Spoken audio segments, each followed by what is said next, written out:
Comunidade da inclusão. Hoje a gente tem uma live especial, não é só porque é sexta-feira, né, que a gente está chegando ao final aí de uma semana atribulada, corrida, com muitos desafios, porque todo dia a gente tem que fazer essa pergunta, né, o que é que eu fiz ou o que eu poderia fazer para a garantia da inclusão, né, do meu filho, da nossa comunidade, dessa luta incessante. Mas hoje, 10 de abril, a gente comemora, ou pelo menos é o dia de acolhimento, dia de luta, né, mundial da saúde mental. E aí, né, a comunidade, né, autista aí é a principal referência desse cuidado, haja vista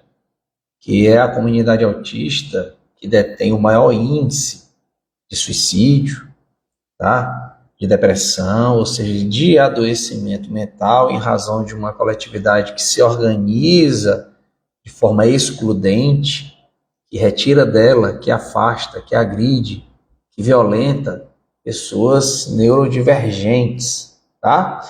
Mas também é dia de luta contra as comunidades terapêuticas. Olha que nomezinho mais pretensioso que substituíram, que criaram para substituir, né, o temível manicômio, né? Comunidades terapêuticas, parece que realmente é uma relação comunitária e parece que realmente ali acontece terapia. Pelo contrário, né? A gente tem aí uma campanha de luta para a abolição dos manicômios e todas as suas facetas ou as suas vestimentas, as suas camuflagens, digamos assim. E aí a gente tem uma campanha muito bonita aí dos conselhos regionais de assistência social, psicologia, dos conselhos federais envolvidos nessa luta, não só dos conselhos em si, mas de toda a comunidade, dos pesquisadores, dos profissionais envolvidos na real busca por oferta de terapia, de assistência social, de acompanhamento psicológico das pessoas que precisam estar em seu ambiente comunitário, em seu ambiente familiar, mas receber de forma contínua o atendimento terapêutico. E aí, a gente precisa fortalecer, né, as redes de apoio psicossocial, os CAPs, tá? Os CAPs, principalmente, o CAPs infantil, que aí as mães, né, as mães atípicas buscam tanto e quando vão atrás, quando chegam, percebem que estão sucateadas, que não recebem verbas adequadas para a sua estrutura e o pior, não tem profissional na quantidade disponível. E aí, essa nossa luta envolve isso também, tá? Porque a gente quer terapia, não quer? Se a gente quer terapia, a gente busca por terapia, a gente espera encontrar um local, né? Espera encontrar um local condizente para a realização da terapia.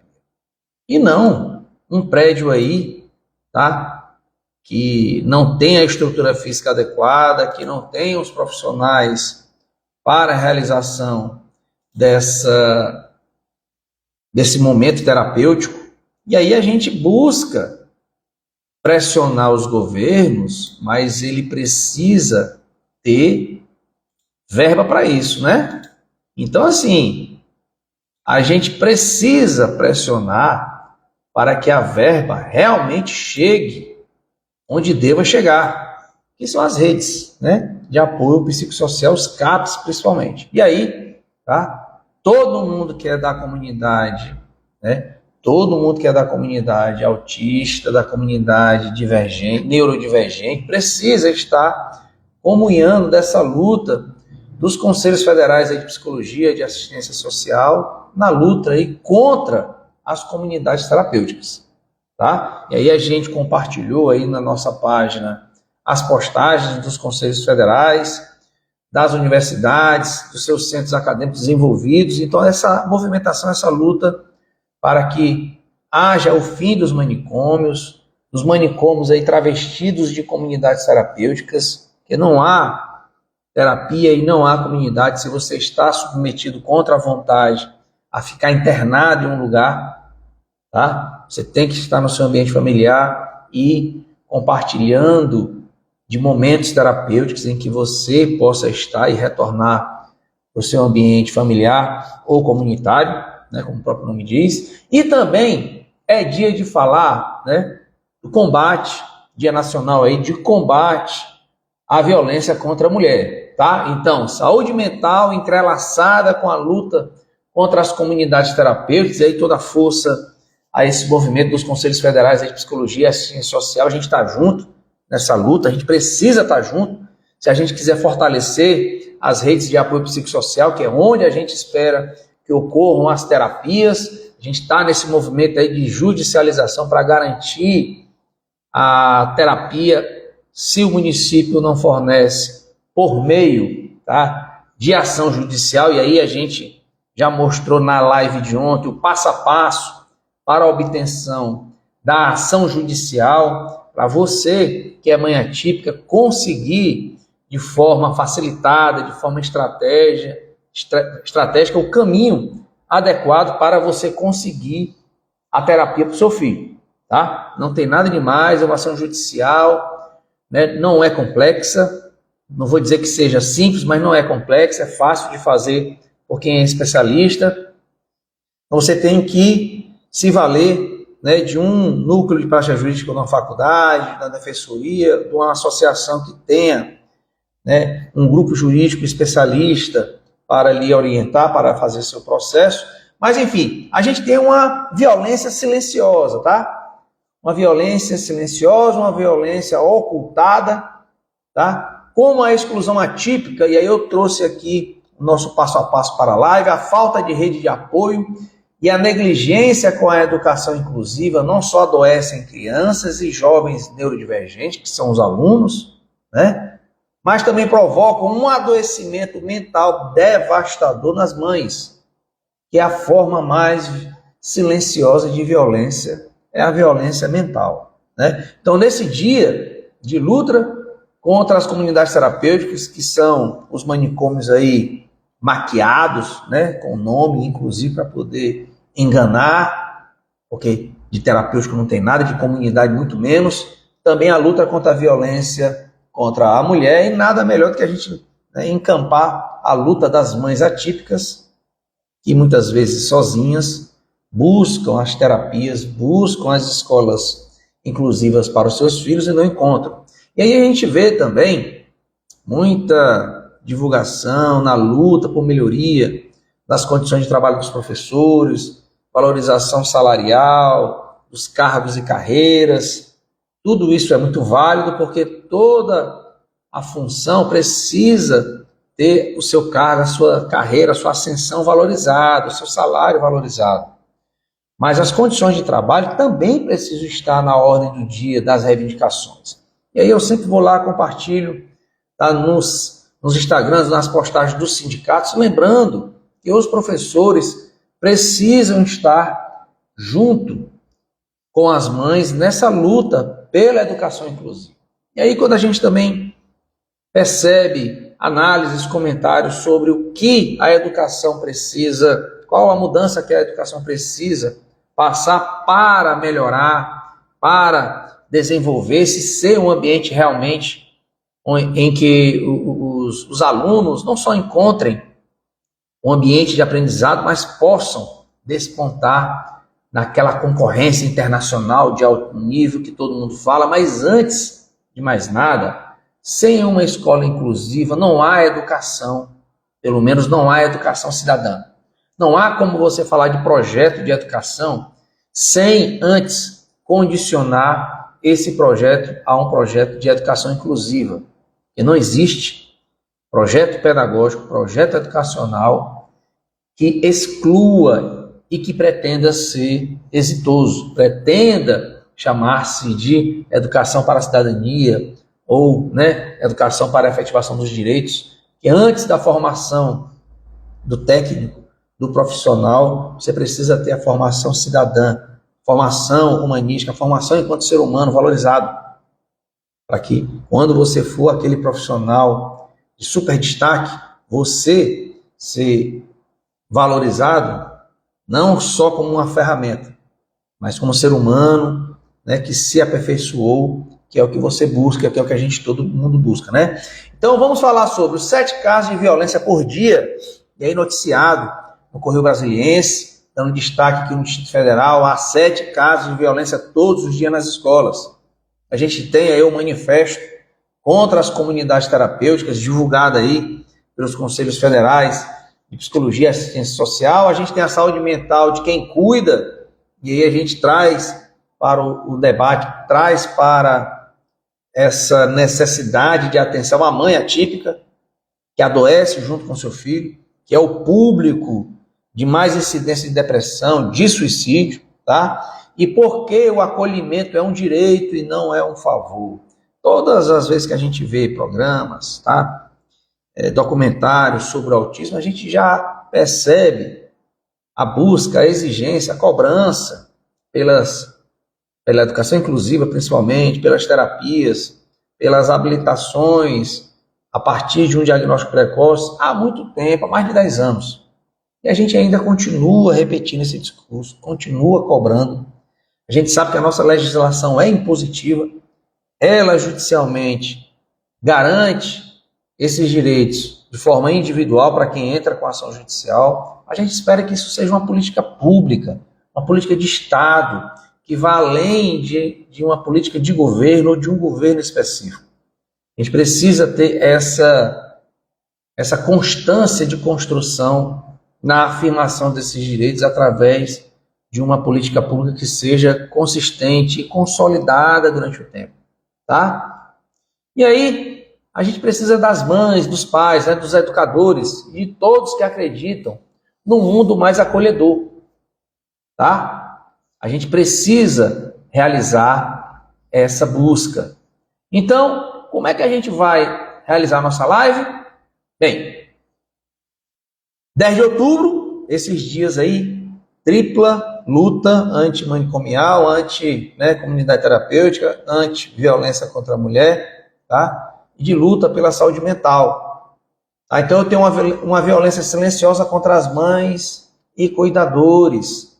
Então a exclusão atípica, ou seja, E aí a gente vê normalmente nas escolas, né? E também é um público-alvo fragilizado, tá? Vulnerável, público que é vítima dessas violências de forma recorrente, tá? Porque não só é excluída, mas em razão da exclusão, você demonstra para toda a comunidade escolar que aquela pessoa, dela é retirada a dignidade, dela é retirado o direito, então ela fica ou se transforma em uma vítima em potencial, como se ela não tendo direito, não tendo dignidade, então ela poderia ser violentada, certo?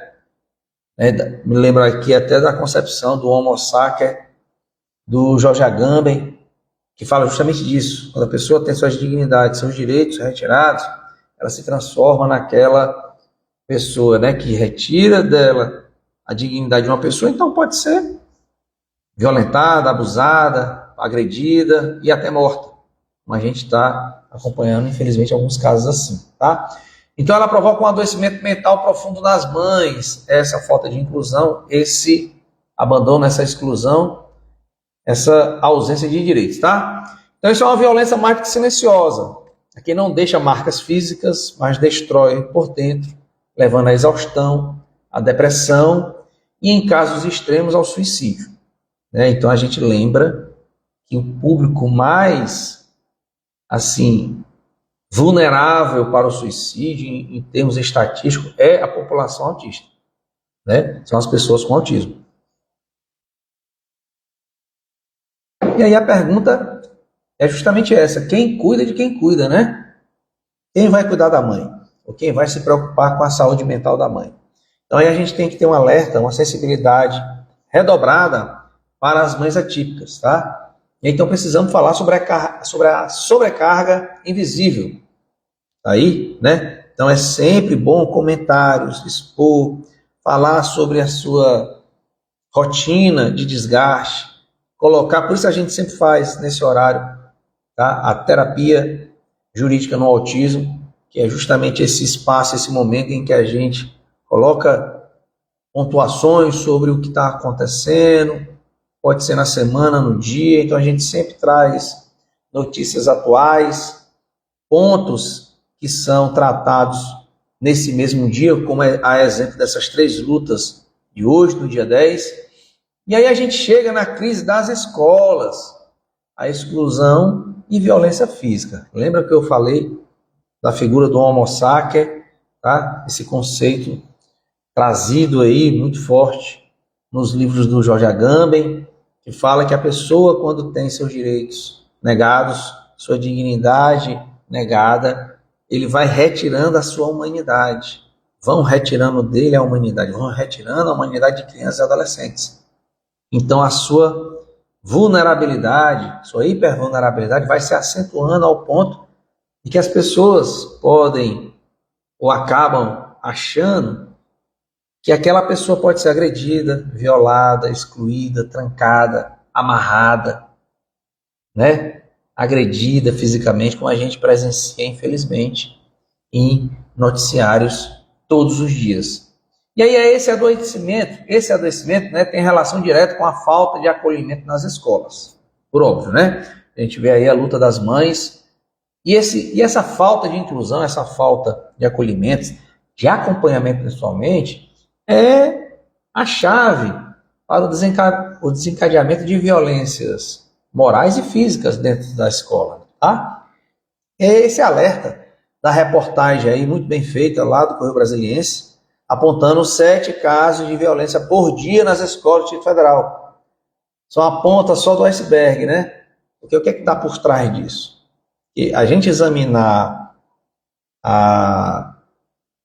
o efeito é complexo, porque demanda soluções, mas aí para que você solucione, você tem que ir atrás das causas, né?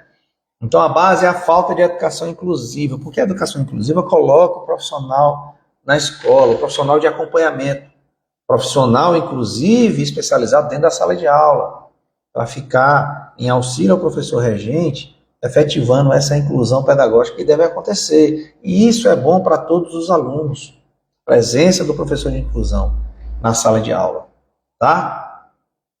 E aí, a equipe multiprofissional, tá? Eu preciso também do psicólogo, do assistente social dentro da escola, a gente repete sempre isso, é uma obrigação das escolas. A gente vê, inclusive, postagens aí de péssimo gosto, colocando ou cobrando a mãe se ela já medicou o filho para que o filho fique bem na escola. Ora, para que a escola ou o profissional de educação se preocupe se o aluno está medicado, primeiro, que aí é a parte clínica, né? Primeiro ele tem que estar garantindo a obrigação dele. Primeiro ele tem que ter se desincumbido de todas essas obrigações. E não é só o indivíduo, professor, é a escola como um todo. Então, se a escola tem profissionais de inclusão na quantidade certa, se faz o acompanhamento e as adaptações, se tem equipe multiprofissional, assistente social, psicólogo atendendo todos os alunos, né, identificando as complicações, verificando as demandas, encaminhamentos sendo produzidos, orientações, a escola está fazendo a parte dela. E aí, mesmo se a escola esteja fazendo a parte dela e alguma coisa está saindo do planejado, por que está acontecendo isso se a gente está garantindo toda a inclusão e o acompanhamento para esse aluno? Então a gente tem que ver como é que está a rotina da casa dele, como é que está a terapia que ele precisa. E aí sim, só depois de tudo isso a escola pode ter legitimidade para falar ou cobrar da mãe se ela está medicando o filho. Então são postagens aí de péssimo gosto que nada ajuda, nada agrega à construção desse ambiente inclusivo, certo? Então, esses 7 casos de violências aí noticiados todos os dias no Distrito Federal, pelo Correio Brasiliense, tá? É só uma percepção da complexidade desse abandono, dessa exclusão pela qual passam as escolas, né? Então a violência não é só física. A gente tem as ameaças, a gente tem bullying, a gente tem discriminação, e aí é sempre bom a gente saber dividir o que é bullying, o que é crime de discriminação, e aí a gente tem tipos de discriminação que tem a pena, a punição específica. A gente tem os racismos, a gente tem o crime de homotransfobia, e a gente tem a discriminação contra a pessoa com deficiência. E aí, se não for nenhum desses públicos, aí sobra para você dizer que possa estar acontecendo bullying. Porque primeiro está acontecendo racismos, está acontecendo homotransfobia, está acontecendo crime de discriminação contra a pessoa com deficiência. Não é nenhum desses públicos. Então, pode ser que esteja, e aí é na sobra, né, acontecendo bullying. Certo? Então, a negligência com a exclusão também são violências, tá? Todos esses fatores são fatores de ausência de acompanhamento, ausência de rede de apoio, ausência de profissionais de inclusão, ausência de equipe multiprofissional dentro da escola. E aí você tem um espaço, um vácuo, em que não há normatividade, não há orientação, não há acompanhamento, então só há situações fáticas ali acontecendo, e aí você tem um caldeirão, um espaço propício para o surgimento dessa retirada de direitos, retirada de dignidade, o aparecimento do homo sapiens, o aparecimento daquele que é a vítima em potencial para os agressores, para aqueles que também estão sem orientação, como que perdidos, e passam a agredir pessoas em razão até do sofrimento que eles mesmos vêm passando, tá? Então a gente tem essa estrutura, e aí nada melhor do que a gente analisar, tá, alguns dados, certo? A gente tem a própria ONU, né, na página ONU Brasil, no Instagram, apontando dados sobre saúde mental. Isso no mundo, tá? Preste atenção. A própria ONU vem dizendo, tá? Em uma pesquisa recente. Então ela diz assim, ó, atualmente 1 em cada 7 jovens no mundo vive algum transtorno de saúde mental. 1 a cada 7. Tá? O suicídio é a terceira principal causa de morte entre pessoas entre 15 e 24 anos. Imagina isso, gente. Isso nas Américas, né? Deixa eu ver mais estatística aqui.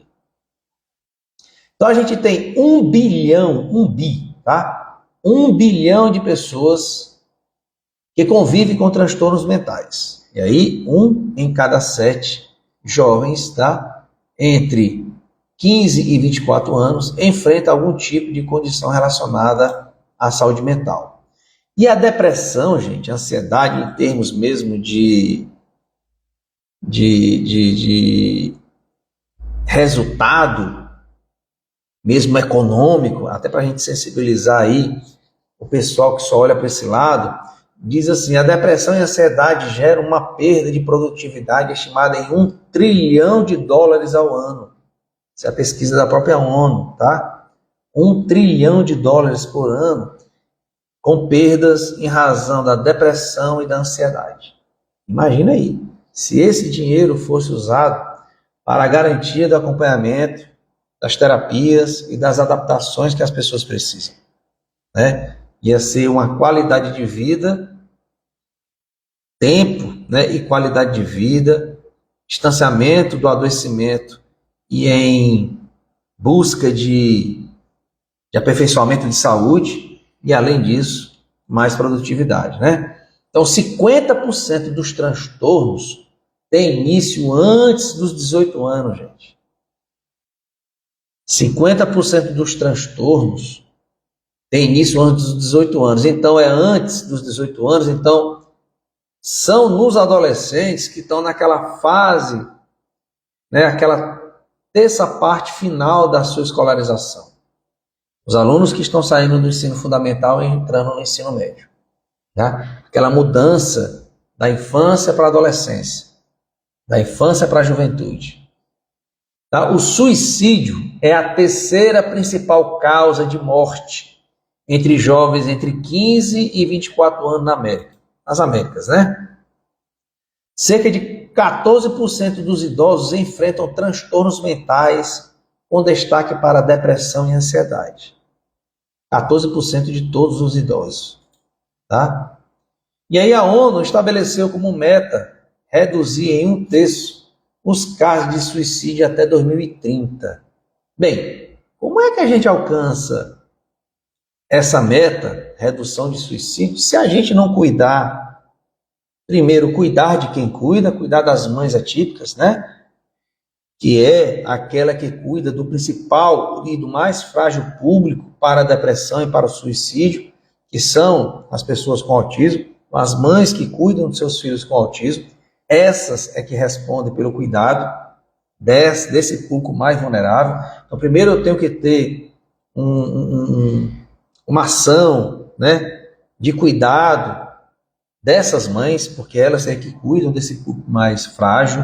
Eu preciso ter o abandono das comunidades terapêuticas para que eu tenha verba e concentração e dedicação para o fortalecimento das redes de atenção psicossocial, os CAPs, diferentes, né? Atendimento dos CAPs infantil, adulto, CAPs AD, questão do uso de substância entorpecente, álcool, drogas, enfim. Porque álcool e droga, gente, muitas vezes, a gente só lembrando, pode ser uma consequência de transtornos mentais também, tá?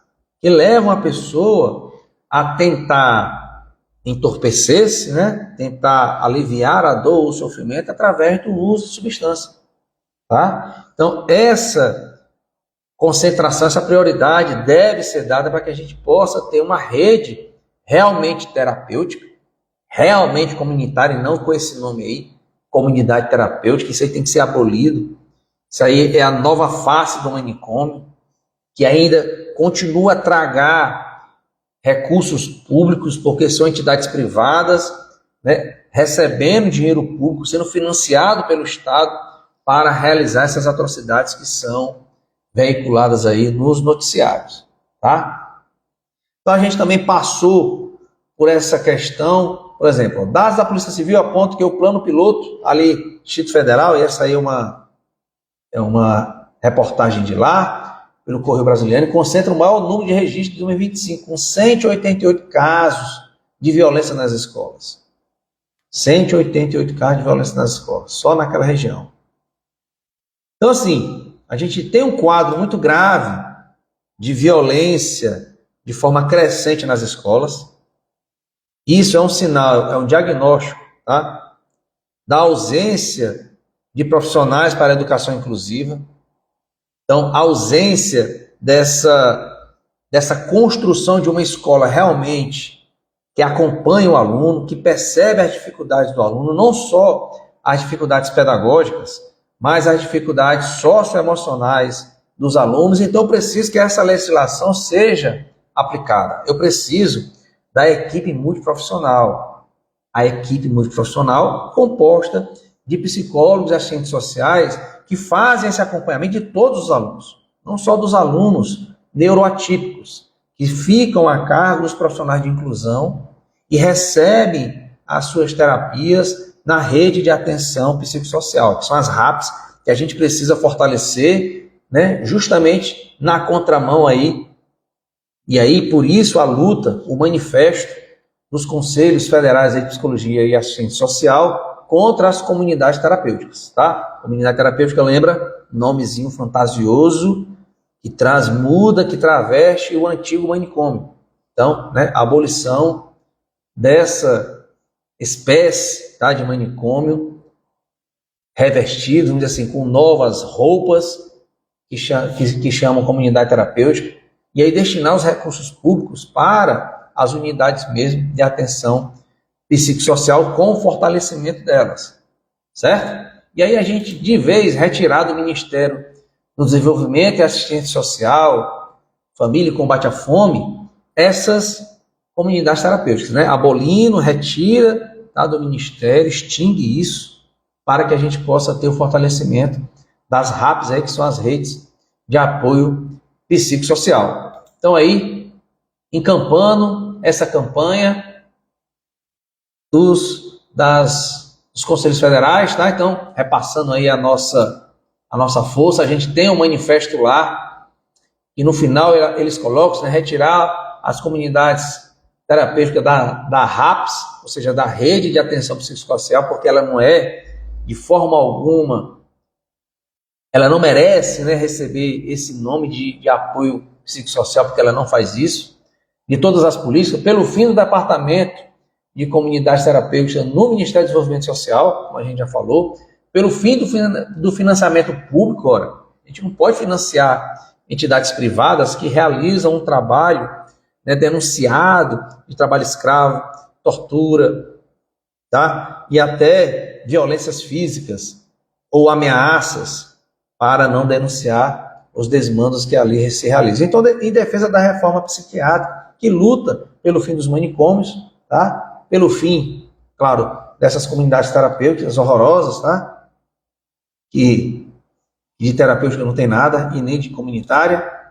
Então são esses pontos que a gente trouxe para a nossa live. Então o manicômio que ressurge nessa tal de comunidade terapêutica, aí a gente tem um enfraquecimento, novamente aí, tá? Dos CAPs, das unidades de acolhimento, que ficam sem recursos, em razão dessa mercantilização, desse repasse público dessas entidades privadas. E aí a gente realmente, com o fortalecimento das unidades de terapia, a gente vai ter não só espaços físicos, mas profissionais das diferentes terapias presentes para o acompanhamento, para o atendimento dessa nossa população que tanto precisa. Tá? E aí, o que fazer, né? O que a gente precisa fazer, realizar? Então, exigir educação inclusiva com a equipe multiprofissional, mudando essa lógica da educação. Tá? Essa lógica que super concentra as suas atenções em resultado, excluindo aqueles que não se ajustam a esse modelo de afunilamento. Quando você exclui, você muda essa escola para alguma outra coisa, mas que não, né? Uma escola que se comprometa ao desenvolvimento dessa pessoa como ser humano, a parte humana que toda escola deve ter, de acolhimento, de desenvolvimento. E aí você cria e estabelece uma escola excludente por essência. Tá? Então a gente precisa de profissionais de inclusão, a gente precisa das equipes multiprofissionais para acompanhar todos os alunos em suas dificuldades, em seus problemas, complicações, para identificá-los e trabalhar junto com as famílias para a sua solução. Tá? Cobrar investimento nos CAPs, nas unidades de acolhimento. A gente vê aqui, Fortaleza é um exemplo, tá? A gente vê a atual gestão do município apontando que vai inaugurar espaços físicos para atendimento terapêutico, chamado Girassol, mas a gente não tem a identificação da quantidade de profissionais que está sendo contratada para dar conta dessa demanda. Então a gente precisa de investimento não só em estrutura física, paredes, né, que são importantes, mas principalmente o que é mais importante nisso tudo são os terapeutas, são os profissionais para realizar a terapia, né?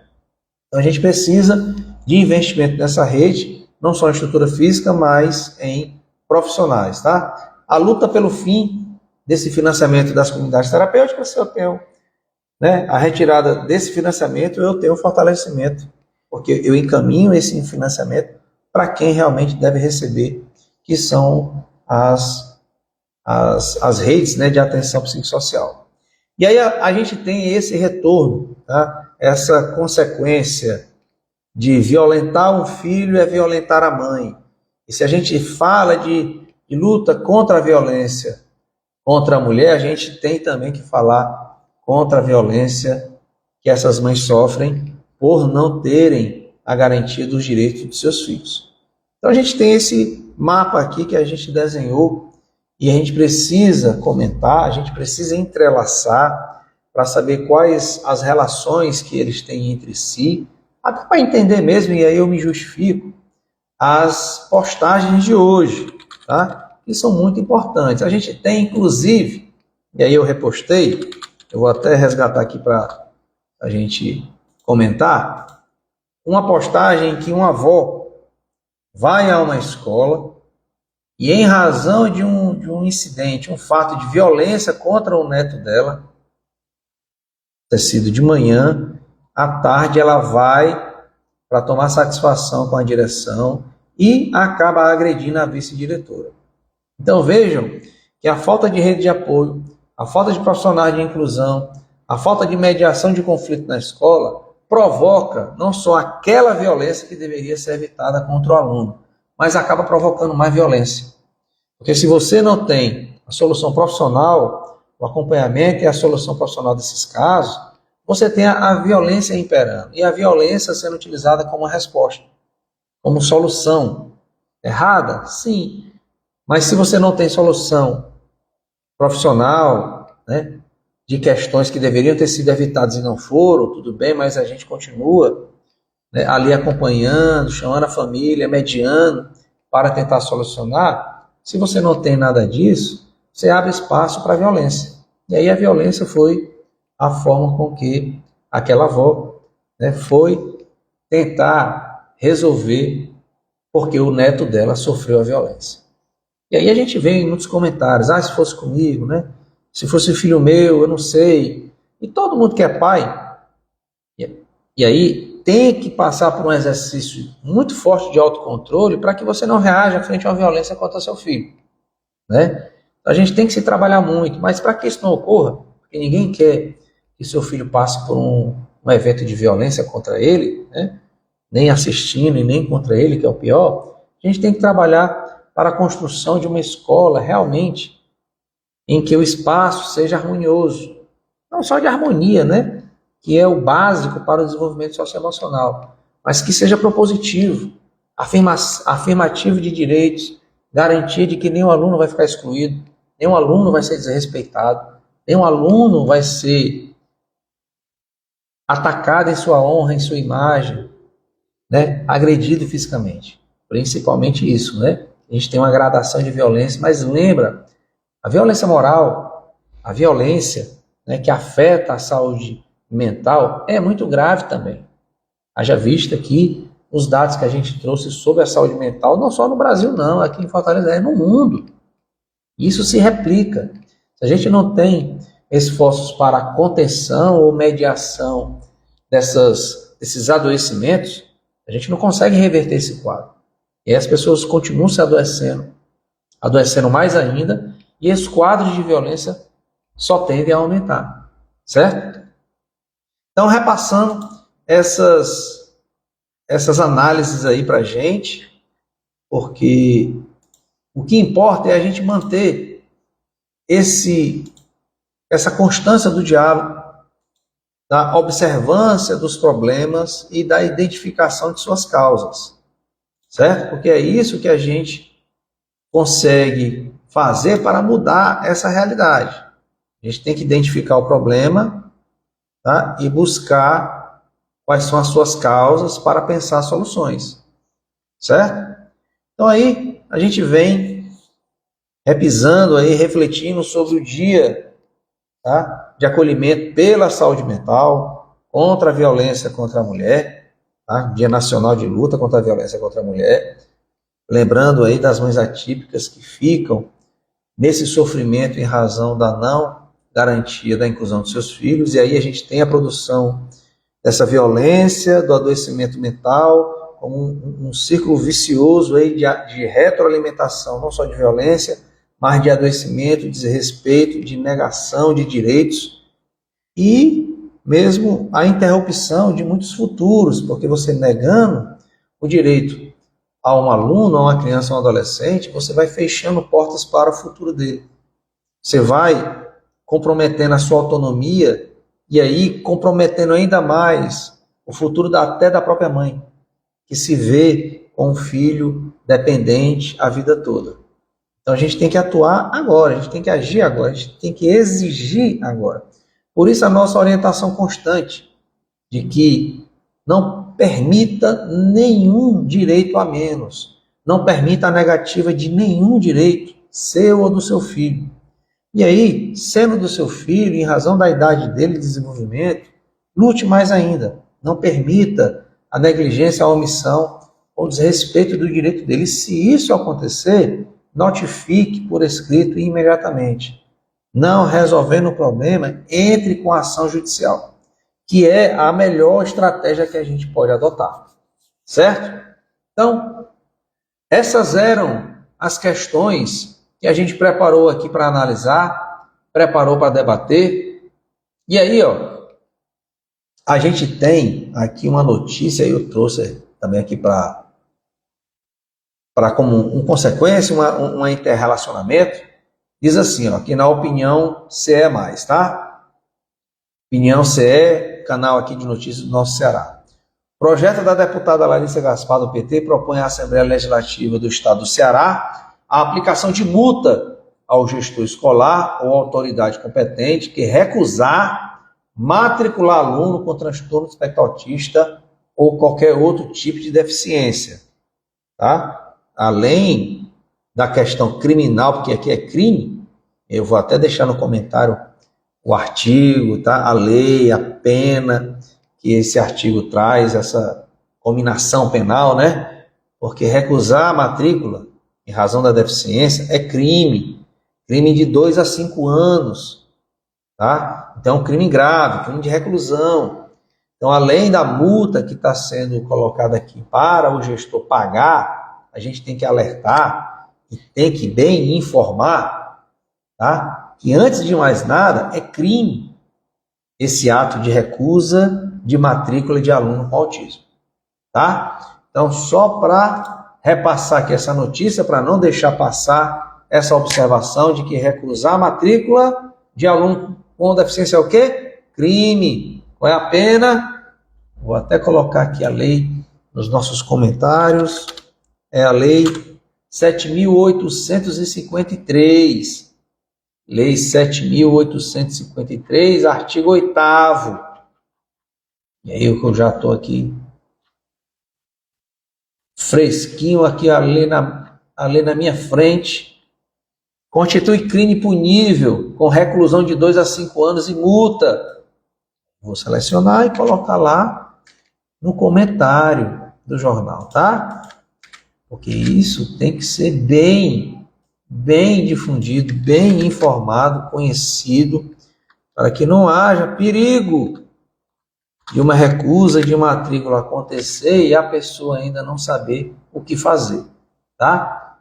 Se for praticado contra a pessoa com deficiência menor de 18 anos, aumento de 1/3. E aí, menor de 18 anos, a gente lembra o quê? Todos os alunos, né?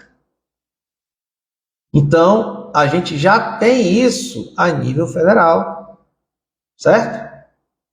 E aí, a lei do autismo, a lei 12.764, tá? Também vai aplicar penalidade administrativa. Deixa eu pegar aqui.